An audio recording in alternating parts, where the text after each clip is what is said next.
Buletin Didik 17 Mac bersama saya Charles Mohan. Salam sejahtera. Kementerian Pendidikan KPM sedang memperhalusi beberapa kelonggaran dalam garis panduan pengoperasian sekolah bermula minggu depan. Kelonggaran itu termasuk membuka semula aktiviti kurikulum kepada pelajar dan kebenaran makan di kantin sekolah.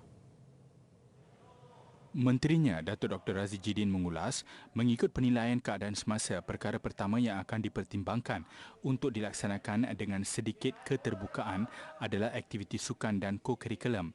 Bagaimanapun aktiviti ini dihadkan kepada pelajar di dalam kawasan sekolah sahaja. Kita ingin pastikan supaya aktiviti ini dapat berjalan dengan teratur, dapat berjalan dengan baik dan segala SOP yang ditetapkan dalam kawasan sekolah itu dapat dipatuhi. Dan insya-Allah kita akan terus memantau keadaan dan apabila keadaannya sesuai, kita akan maklumkan bilakah murid-murid ini boleh kembali makan di kantin seperti mana sebelum datangnya COVID-19 sebelum ini. Cakna dengan masalah yang dihadapi operator kantin yang berhadapan dengan waktu sukar kerana pelajar masih tidak dibenarkan makan di kantin, pihaknya akan melihat pendekatan terbaik untuk membolehkan operator kantin beroperasi seperti biasa. Beliau ditemui selepas menghadiri Majlis Anugerah Perkhidmatan Cemerlang dan Pingat Perkhidmatan Cemerlang Kementerian Pendidikan siang tadi. Pada 10 Jun lepas, KPM menetapkan bahawa sebarang aktiviti sukan, kokurikulum dan perhimpunan sekolah tidak dibenarkan susulan pandemik COVID-19. Sementara itu, mengenai isu beg berat, KPM tegas, Datuk Dr. Razzie sedang meneliti spesifikasi terbaik bagi pemasangan loker di sekolah. Ia bagi memastikan loker yang dipasang dapat digunakan untuk tempoh jangka panjang. Pada masa yang sama juga kita sedang perincikan tentang lokasi-lokasi untuk kita pasang loker-loker ini dalam kawasan sekolah. So, perkara ini sedang diusahakan dan kami di kementerian telah berusaha untuk memastikan supaya kita dapat memasang loker-loker ini secepat mungkin. Namun begitu ada tata cara dan proses-proses yang perlu dipatuhi. Tambahnya, KPM menyatakan komitmen yang tinggi dengan memperuntukkan lebih 30 juta ringgit untuk menyelesaikan masalah beg berat dalam kalangan murid. Namun kerjasama daripada semua pihak terutamanya ibu bapa dilihat sama penting dalam aspek penyusunan jadual murid bagi mengatasi masalah ini. Cabaran dalam menguruskan sektor pendidikan sewaktu pandemik bukan hanya dirasai Malaysia tetapi turut dihadapi negara ASEAN dan dunia. Pelbagai pendekatan digunakan bagi memastikan murid terus menerima pembelajaran yang terbaik. Itu antara perkongsian Datuk Dr. Razzie Jidin bersama Menteri Pendidikan ASEAN dalam persidangan Menteri-Menteri Pendidikan ASEAN ASEAN ke-12 semalam. Persidangan yang diadakan secara maya itu secara tidak langsung menjadi platform pertukaran pendapat. Datuk Dr. Razzie dalam satu kenyataan menerusi laman Facebooknya berkata, beliau berkongsi pelbagai usaha KPM dalam memastikan pembelajaran murid di negara ini tidak terhenti. Ia khususnya ketika sekolah ditutup dalam tempoh lama kerana pelaksanaan Perintah Kawalan Pergerakan. Langkah itu termasuk usaha meningkatkan pendigitalan dalam pendidikan. Katanya, kerjasama antara negara ASEAN dalam sektor pendidikan amat penting bagi mencapai matlamat membina masa depan pendidikan yang lebih gemilang di rantau ini.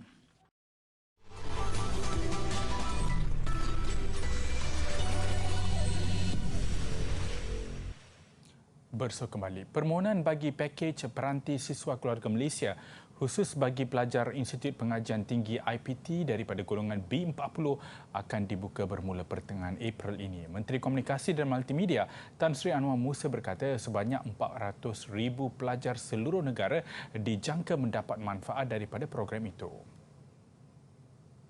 Bahawasanya mulai pertengahan bulan hadapan kita akan membuka permohonan kepada pelajar-pelajar di Pusat Pengajian Tinggi, di IPTA, IPTS, College Community dan kolej-kolej di bawah Kementerian Pengajian Tinggi, terutama daripada golongan yang miskin dan juga di bawah kumpulan B40 yang pendapatan ibu bapanya tidak melebihi RM4,850 sebulan, boleh memohon untuk mendapatkan peranti-peranti yang boleh mereka gunakan semasa mereka belajar. Menurut Tan Sri Anwar, mereka yang baru mendapat tempat di universiti turut layak untuk menerima kemudahan ini. Tan Sri Anwar berkata demikian ketika menggulung perbahasan usul menjunjung kasih Tita Diraja bagi kementeriannya di Dewan Rakyat hari ini. Pakej peranti siswa keluarga Malaysia diumumkan dalam pembentangan bajet 2022 sejajar dengan hasrat kerajaan memastikan rakyat terutamanya pelajar IPT mempunyai peranti dan akses internet pada kos yang berpatutan. Ia bagi membantu pelajar IPT menjalankan aktiviti pembelajaran dalam talian, melayari internet untuk tujuan penyelidikan dan pengantaran mesej kepada keluarga dan rakan-rakan.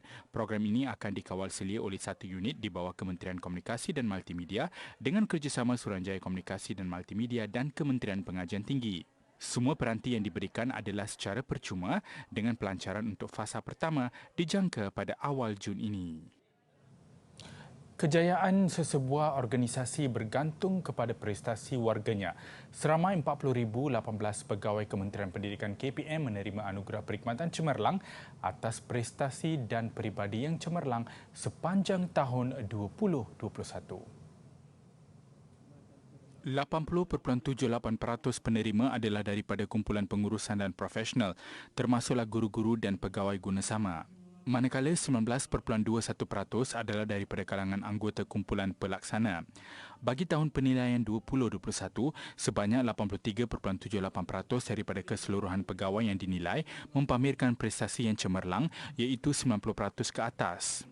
Esok merupakan tahun berakhirnya tahun kedua PKP, ulang tahun kedua PKP kalau kita lihat dalam satu tempoh yang sukar untuk sektor pendidikan, tetapi semua warga Kementerian Pendidikan telah ikhtiarkan yang terbaik, telah usahakan yang terbaik dalam tempoh yang sukar ini, dan saya jelaskan betapa banyak pencapaian yang berjaya dilaksanakan dan juga pendekatan-pendekatan baru yang berjaya dilaksanakan walaupun dalam suatu tempoh yang amat sukar bagi Kementerian Pendidikan.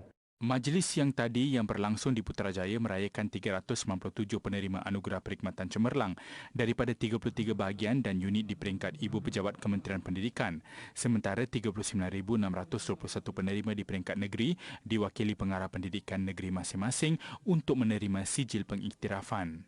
Macam saya terlibat dengan Majlis Negara untuk aktiviti kebangsaan.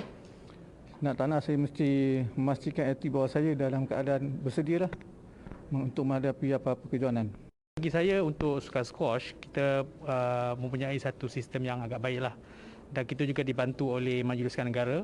Jadi atlet-atlet squash terutama sekali di Sukan Bukit Jalil yang di dalam program kebangsaan ditempatkan di Majlis Sukan Negara dalam bubble system. Jadi memang kata lebih semangatlah untuk kata menjalani latihan semasa pandemik ni. Ini adalah hasil daripada usaha saya dalam menyertai pelbagai pertandingan daripada peringkat zon, kebangsaan dan juga antarabangsa. 976 unit peralatan elektrik disumbangkan kepada 44 dan 56 buah sekolah di sekitar Selangor dan Pahang. Sumbangan oleh Sharp Malaysia ini antara usaha membantu pembinaan semula sekolah yang terjejas akibat banjir baru-baru ini. Majlis penyerahan sumbangan berlangsung hari ini dengan dihadiri Timbalan Menteri Pendidikan, Datuk Dr. Ma Hang Soon. Ini adalah satu usaha yang cukup murni daripada pihak Sharp Malaysia, di mana saya harap akan dicontohi oleh syarikat-syarikat lain, ya. Sama ada sumbangan bila mana terjadinya bencana alam ataupun bila-bila masa apa-apa yang dapat mereka sumbangkan untuk membantu, ya, keselesaan, keharmonian pembelajaran dan pengajaran di sekolah. Turut hadir pengarah urusan Sharp Malaysia, Ting Yang Chun dan Timbalan Pengarah Sektor Pengintegrasian Teknologi Pendidikan, PSTP, Paridon Syahid. Sumbangan ini secara tidak langsung mendorong matlamat KPM dalam memastikan pembelajaran berterusan bagi pelajar yang terjejas. Antara barangan elektrik yang disumbangkan ialah kipas siling dan kipas dinding, penghawa dingin, peti sejuk dan televisyen. Selain itu, Sharp Malaysia turut memberikan diskaun sebanyak 50% kepada sekolah-sekolah yang terlibat.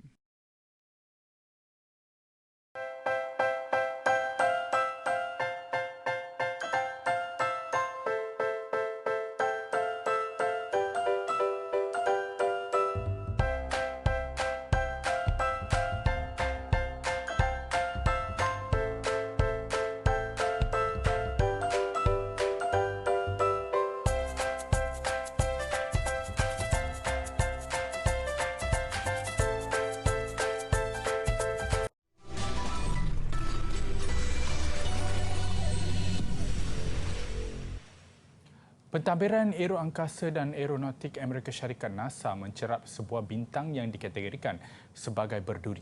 Imej dirakam menggunakan teleskop terbaru NASA bernilai $10 bilion Amerika. Pengurus web Teleskop Optical Element NASA, Lee Finberg, berkata teleskop terbaru itu berfungsi dengan baik melebihi jangkaan pegawainya. Imej bintang berduri itu diedarkan NASA semalam dan lebih memeranjatkan mereka. Cerapan itu turut merakam ribuan galaksi purba di belakang bintang berduri itu. NASA menganggap foto ini adalah imej ujian bagi menunjukkan sistem yang dibangunkan berfungsi dengan baik. Imej dirakam pada jarak 1 juta batu dari bumi.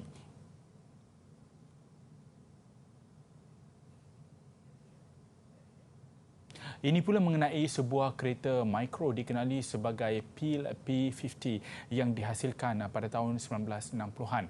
Kereta itu kembali menjadi tumpuan apabila dijual dengan satu lelongan pada harga £111,000 atau lebih RM608,000. Lapor akhbar Daily Mail, kenderaan itu banyak bergerak sejauh 160 km bagi setiap galen minyak dengan kelajuan 61 km sejam. Kereta mikro Peel P50 hanya mempunyai satu ruang iaitu untuk pemandu dan tidak mempunyai gear undur. Jadi secara logiknya pemandu perlu keluar dan menolak kereta itu ke belakang. Model berwarna merah dari tahun 1963 itu dianggap antara yang paling awal seumpamanya dikeluarkan dan mungkin juga merupakan satu prototipe. Platform lelongan online Car and Classic berkata model kenderaan itu menjadi rebutan ketika sesi lelongan yang digambarkan seperti peperangan. Penampilannya padat dengan imej nakal yang diketengahkan menjadikannya pilihan menarik sebagai kereta untuk bersiar-siar di bandar. Sebahagian daripada tarikan lain adalah sejarahnya yang glamour dan ciri unik serta jarang dibina, lantas menjadikan Peel P50 satu objek bidaan rebutan sehingga mampu dilelong pada harga lebih RM608,000.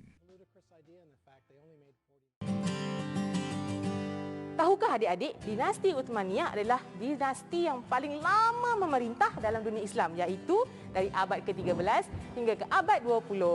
Artifak hari ini merupakan barangan Iznik. Iznik diambil daripada nama sebuah bandar di Turki. Bandar yang banyak menghasilkan hasil-hasil karya tembikar yang berkualiti tinggi pada pemerintahan dinasti Uthmaniyah. Barangan seramik Iznik merupakan barangan yang paling cantik kerana ia menghasilkan kesenian Islam yang berwarna-warni. Dan corak yang terdapat pada tembikar Iznik merupakan gabungan corak tradisional Uthmaniyah dan unsur seramik biru putih negara Cina. Barangan yang dihasilkan pula merangkumi set makanan seperti pinggan dan mangkuk, jak serta cawan minuman. Tidak seperti seni perhiasan Islam yang lain, hiasan seramik Iznik lebih tertumpu kepada bunga-bungaan yang berwarna terang berbanding kaligrafi. Antara motif yang menjadi pilihan adalah tulip dan teluki. Dan zaman kegemilangan barangan seramik ini adalah pada waktu pemerintahan Sultan Sulaiman dari 1494 sehingga 1566 Masihi. Dinasti Uthmaniyah telah memainkan peranan yang sangat penting dalam memperkenalkan satu seni Islam yang sangat disegani di Barat.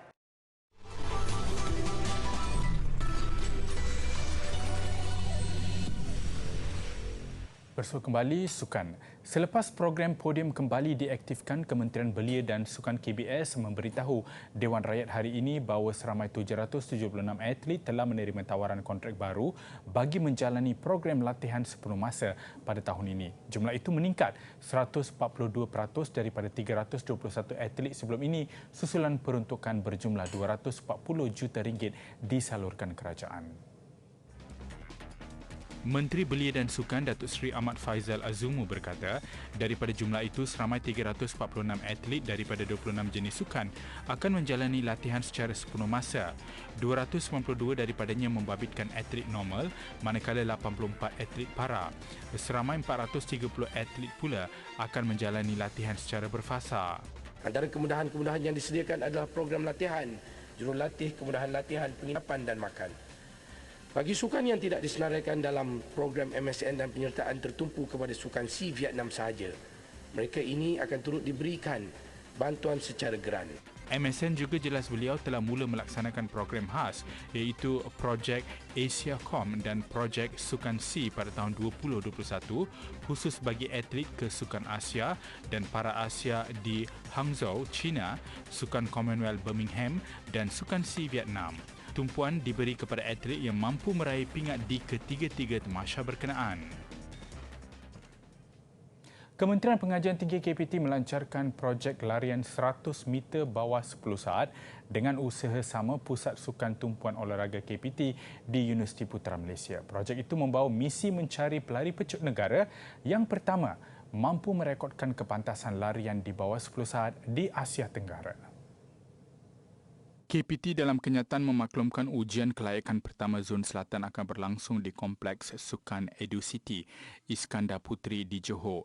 Selain memecahkan rekod larian di bawah 10 saat, projek ini bertujuan mencari pelari versatile yang mampu menguasai acara lain seperti 200 meter dan lari berganti-ganti 4 kali 100 meter. Program khas selama 5 tahun itu menyasarkan 10 hingga 20 pelatih yang berjaya melepasi ujian percubaan. Mereka akan ditempatkan secara berpusat dan diberikan latihan serta pendedahan secukupnya oleh barisan jurulatih pecut ternama negara. Antara syarat kelayakan adalah atlet lelaki berumur 18 hingga 23 tahun mampu berlari di bawah 4 saat pada jarak 30 meter dan mempunyai ketinggian fizikal lebih 1.78 meter. Bagi mencukil bakat baru bola sepak dalam kalangan pelajar perempuan, kumpulan guru dari beberapa buah sekolah di Sungai Petani Kedah mengambil inisiatif menubuhkan kelab bola sepak Puteri Jaya Kids Soccer.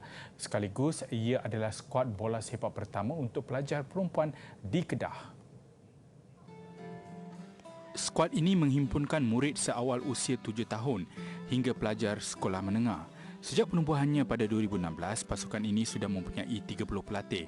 Penubuhan kelab ini mendapat sokongan daripada Jabatan Pendidikan Negeri JPN Kedah yang melihatnya sebagai salah satu usaha dalam membentuk kemenjadian murid. Satu yang patut kita bagi sokongan, itu saya kata bukan 100% lagi, kita lebih pada itu. Kita patut, JPN akan membantu. Mungkin di segi spesialiti, di segi kemudahan untuk keluar urusan surat menyurat. Mungkin pelajar-pelajar ini akan bermain di tempat lain. Dan perlu bergerak ke tempat lain, kita akan uruskan surat-surat mereka, memudahkan proses pergerakan mereka. Menurut Ketua Jurulatihnya, Azam Fansuri Aziz, penubuhan kelab ini adalah hasil sokongan pihak ibu dan bapa, pelatih serta komuniti setempat yang membenarkan padang KRT 4 Bandar Putrajaya digunakan untuk latihan. Melaluinya, bakat pelatih dapat digilap ketika usia mereka masih muda. Seperti yang kita sedia maklum, Kedah Red Eagle ni dah 2 tahun berturut-turut menjuarai Piala Tun Sharifah Rodiah peringkat kebangsaan. Jadi saya jemput delegasi itu bila dia hadir ke sini.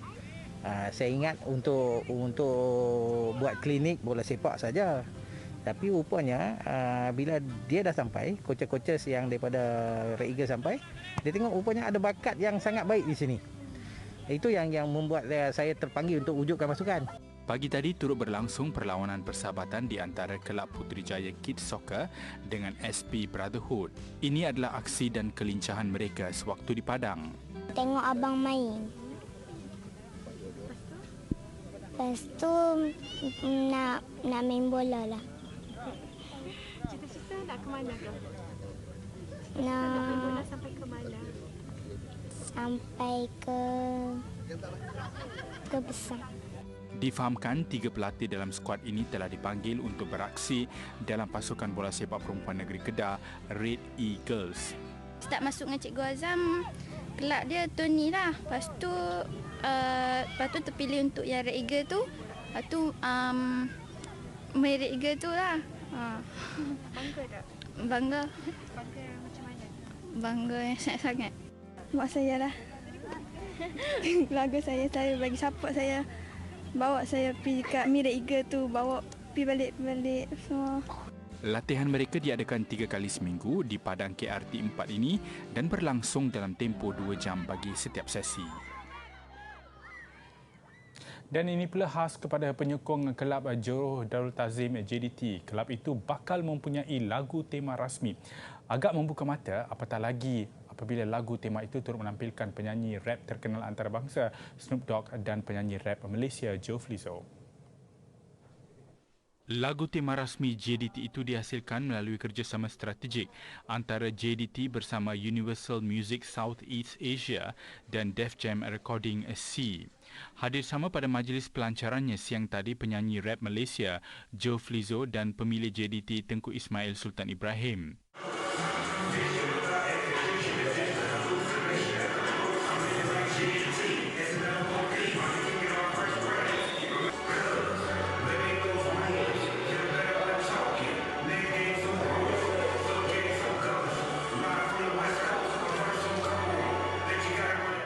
Lagu tema JDT itu turut dimuatkan dalam single terbaru penyanyi rap terkenal antarabangsa Snoop Dogg dan Joe Flizzo.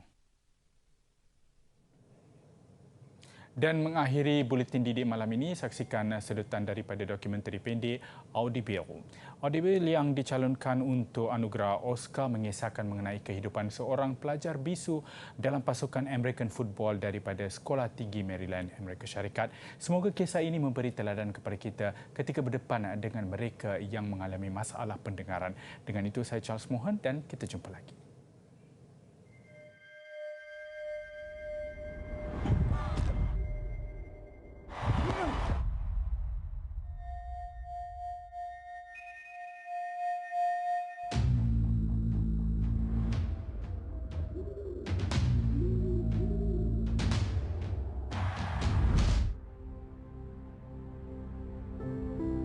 My son's team, they were on a 42-game win streak.